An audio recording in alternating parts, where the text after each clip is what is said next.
हमारे सभी YouTube family को बहुत बहुत जय जय श्री सीताराम। आज के इस समय में व्यक्ति अपने दुख और परेशानियों से इतना दुखी नहीं है जितना किसी और के सुख को देखकर दुखी है। पहले आदमी भजन पूजा करने के लिए एकांत चुन लिया करता था, लेकिन आज एकांत में उसके पास सबसे उसके एकांत को खत्म करने की चीज होती है मोबाइल।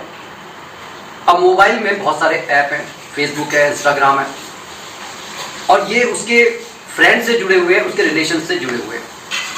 अब व्यक्ति जब अपने मन करता है कि भाई देख लें आज हमारे फ्रेंड्स ने क्या अपडेशन दिया है फेसबुक पर या इंस्टा पर, तो वो देखते हैं कि भाई आज वो कहीं किसी शहर में घूम रहे हैं, किसी मंदिर में घूम रहे हैं, वो कपल्स हैं, अपने बच्चों के साथ हैं, अपने माता पिता के साथ हैं, या फिर हो सकता है कि वो अपने दोस्तों के साथ हैं। और उसे ये एहसास होता है कि भाई इस दुनिया में कोई एरोप्लेन से उड़कर जा रहा है, कोई अपनी गाड़ी से मतलब बहुत लंबा सफर तय कर रहा है, कोई बारिश में नाच रहा है, कोई मनाली में जाकर दिखा रहा है कि भाई कितना जबरदस्त सनराइज हो रहा है, कोई देहरादून की वादियों में घूम रहा है, कोई जो है मतलब राफ्टिंग कर रहा है। कोई मतलब कहने का ये है कि इंस्टा और फेसबुक की तस्वीरों से आदमी ये जज करता है कि मैं कितना अकेला हूं, मैं कितना पिछड़ा हूं, मैं कितना पीछे रह गया हूं। ऐसा लगता है कि जैसे मेरी जिंदगी स्टक हो गई है, और रह रहकर उसके मन में ये ख्यालात आते हैं कि भाई मेरे से गलती कहां पर हुई है। तो अगर आपके मन में भी ऐसे ख्यालात आते हैं तो सबसे पहले तो आपको ये समझना चाहिए कि आपके मन के अंदर एक नेगेटिविटी भरी पड़ी है अपने प्रति।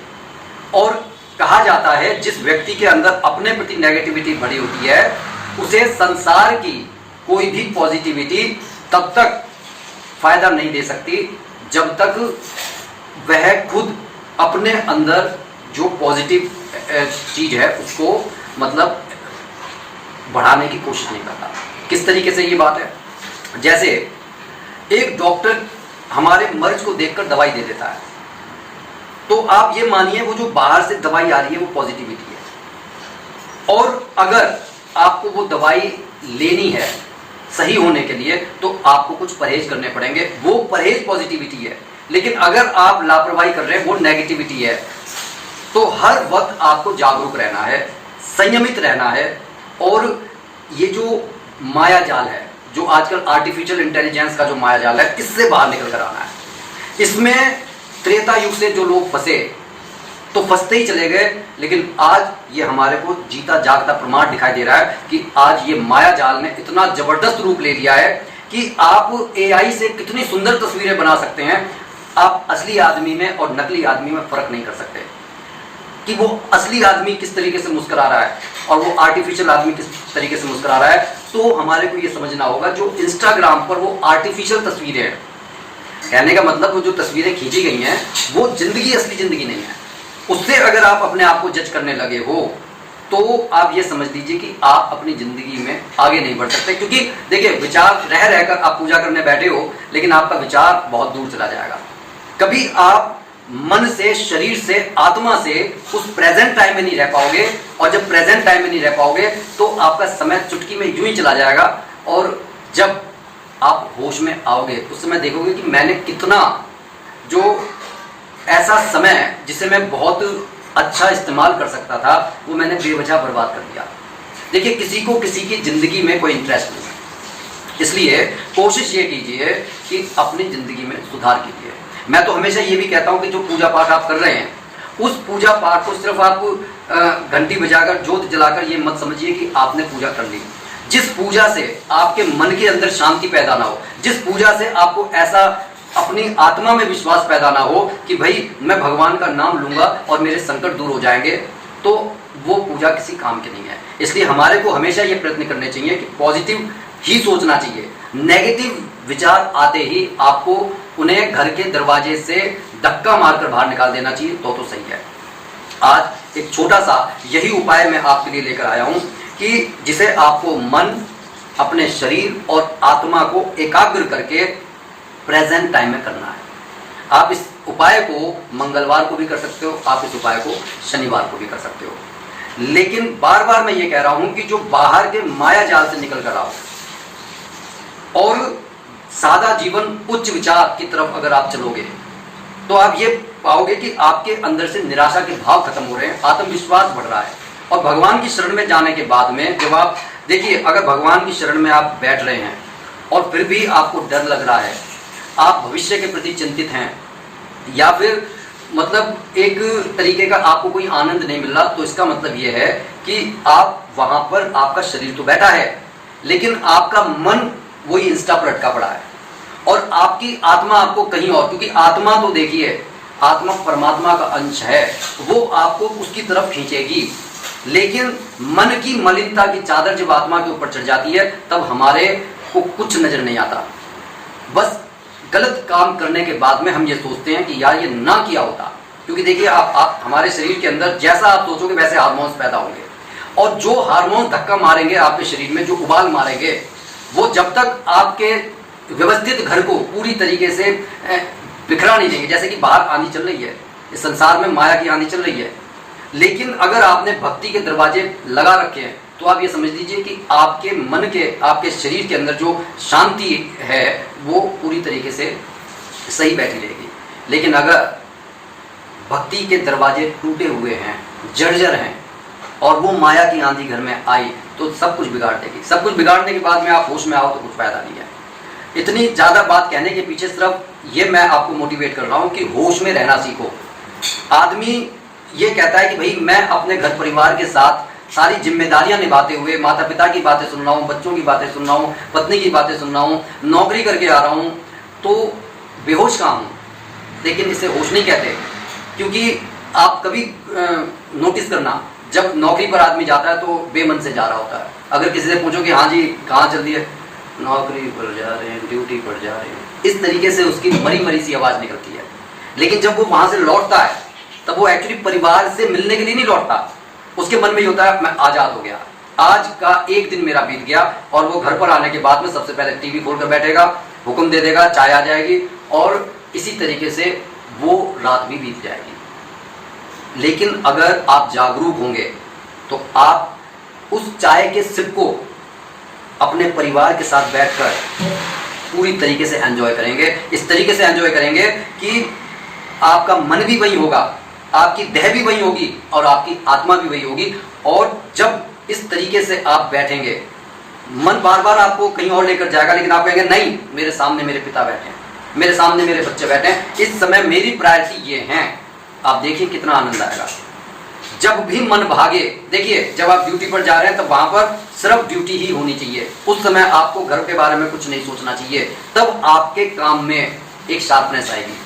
जैसे एक विद्यार्थी का जब पेपर होता है तो वो पूरी रात जागता है, लेकिन पूरी रात जो वो रिवाइज कर रहा होता है उसके पीछे एक पूरे साल की मेहनत होती है। तो उस समय उसके मन में ये विचार बिल्कुल नहीं होता कि मेरी मम्मी आवाज लगा रही, मेरे पापा आवाज लगा रहे हैं, क्योंकि आपको वो माहौल दिया जाता है कि अब आप बैठकर शांति के साथ पढ़ेंगे। और उस समय बच्चे के मन में सिर्फ और सिर्फ एक निश्चय होता है कि कोई भी सिलेबस का हिस्सा छूट ना जाए। ये तो बाद की बातें होती हैं कि मैं बहुत अच्छे नंबर लेकर आऊंगा, जब पेपर अच्छा जाएगा तो नंबर ऑब्वियसली अच्छे आएंगे। लेकिन अगर उस पढ़ाई को, उस रिवीजन को करते समय आपका मन ये कर रहा है कि भाई मैं ये मूवी देख लूं, मैं थोड़ा सा इंस्टा देख लूं, मैं थोड़ा सा फेसबुक देख लूं, वो रात बीत गई। वो रात बीतने के बाद में जब वो पेपर में जाकर जब बैठेगा, वो कहेगा कि यार ये मैंने क्वेश्चन देखा था, ये आ गया, ये भी क्वेश्चन मैंने देखा था, यार मैंने इसे तो रिवाइज नहीं करा। तो स्थिति आज के इंसान की इस तरीके से है कि वो बेहोशी में जी रहा है। अगर ये एग्जाम्पल समझ में आ गया हो तो बहुत अच्छी बात है, वरना आगे आने वाली वीडियो में ऐसे एग्जाम्पल्स और भी दूंगा। लेकिन इस समय मैं सिर्फ ये कह रहा हूं कि अगर आपकी जीवन ऐसा लगता है कि स्टक हो गया है तो आप ये छोटा सा प्रयोग कर लें हनुमान जी की शरण में जाकर। मंगलवार या शनिवार के दिन आपको रात्रि में 9 से 11 बजे जो सामान चाहिए उनमें 11 फूल वाली लौंग है, कपूर है, एक बड़ा सा दिया है, भगवान के निमित्त गुड़ चने का भोग, लाल फूल कोई जरूर होना चाहिए, तुलसा जी हनुमान जी को अर्पित करने के लिए होनी चाहिए जिस पर श्री राम का नाम लिखा हो शहद से। अब आप रात्रि में पवित्र होकर, कभी ऐसे ही मत बैठना कभी पूजा में जब भी बैठो उस समय पूरी तरह से पवित्र होकर बैठो। सबसे पहले नहा लिए, नहाने के बाद में आपका देह पवित्र हो गया, आपने लाल वस्त्र पहन लिए, उसके बाद में आप हरिओम का नाम लीजिए, आप श्री राम का नाम लीजिए, और जब आपको ऐसा लगे कि आपके यहाँ आज्ञा चक्र पर झंझनाहट सी हो रही है, उस समय आप पूरी तरीके से आप ये समझ लीजिए कि अब आप मन से भी नहा लिए हैं। उसके बाद में बैठिए, अपने एक जो दीवला है जोत जला लें, चमेली के तेल का जोत जला लें, धूपबत्ती जला लें, भोग रख लें, तुलसा जी को राम का नाम लिखकर शहद से हनुमान जी के कंधे पर रख दें। उसके बाद आप शांति से बैठकर श्री रामचंद्र की स्तुति करें या 108 बार राम जी का नाम लें। लेकिन इससे पहले देखिए, कोई भी काम करें तो गणेश जी को 5 बार जरूर याद कर लें। ओम गण गणपतये नमः, ओम गण गणपतये नमः, ओम गण गणपतये नमः, ओम गण गणपतये नमः, ओम गण गणपतये नमः। या फिर आप श्री गणेशाय नमः, श्री गणेशाय नमः, श्री गणेशाय नमः, श्री गणेशाय नमः, श्री गणेशाय नमः, इस तरीके से नाम ले सकते हैं। फिर राम जी की स्तुति करने के बाद में शांति से बैठ जाएं। जो अलग से जो दीवला आपने लिया है उसमें कपूर रखें। कपूर इतना होना चाहिए कि जो आप विधि कर रहे हैं उसमें जो आपने 11 लौंग ली है, तो अभी मतलब आपने 1 लौंग अपने हाथ में ली, मुट्ठी दबा ली, प्रभु श्री राम का नाम लेकर आपने हनुमान चालीसा का 1 बार पाठ किया, उधर आपने जो है कपूर जला लिया है, कपूर प्रज्वलित है। हनुमान चालीसा पूरी पढ़ने के बाद में वो कपूर वो जो लौंग है वो कपूर में आपको रख देनी है। इसी तरीके से दूसरी आपको कपूर दूसरा लौंग लेना है, फिर आपको श्री राम का संपुट लगा कर हनुमान चालीसा पढ़नी है। इस तरीके से 11 बार करने के बाद आपका जो है ये कार्य आपका सफल हो गया और आपने हनुमान चालीसा का पाठ कर लिया। इसके बाद में आपको घर में किसी से बात नहीं करनी है, कोई मोबाइल नहीं देखना है, शांति से अगर हो सके तो मंदिर में ही वहीं पर लेट जाएं, जमीन पर, या फिर जहां आप कमरे में जाकर लेटना चाहें। अच्छा, इस बात का जरूर ख्याल रखें कि कोई भी जो आप ऐसा ज्वलनशील काम करते हैं वहां पर इस तरीके से व्यवस्था कर लें कि कोई आपको नुकसान ना हो, क्योंकि कई बार क्या होता है कि वो आप जला हुआ छोड़ गए तो कोई बात हो जाए, तो ऐसी व्यवस्था आपको विवेक के आधार पर कर लेनी है कि कुछ नुकसान ना हो। सुबह जो आपने एक लोटा भरकर रखा हुआ है हनुमान जी के निमित्त, एक बात का और ध्यान रखें, संकल्प जरूर लें।